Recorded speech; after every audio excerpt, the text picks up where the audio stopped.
We have an exciting new product for you. It's called the Error Code app. When you have a situation where an error code appears on the machine, we now have an app that gives you a quick lookup. So this will work on all the ALCON systems, and we're adding new machines all the time. So let me show you how this works.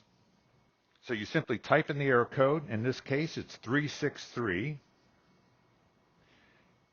It will now select all the manufacturers that have that number. In this case, it's just ALCON. And what model numbers? The ALCON Centurion. You touch search, and it takes you and tells you all about the error code. The message to the user, so it tells you the foot switch has lost communication.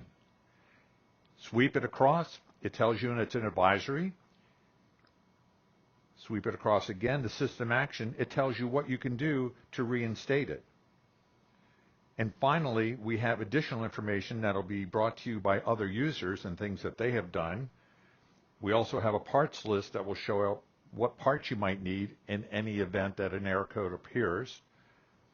And then finally, we have some instructions to help you step by step go through how to fix any problems. That's the new Error Code app.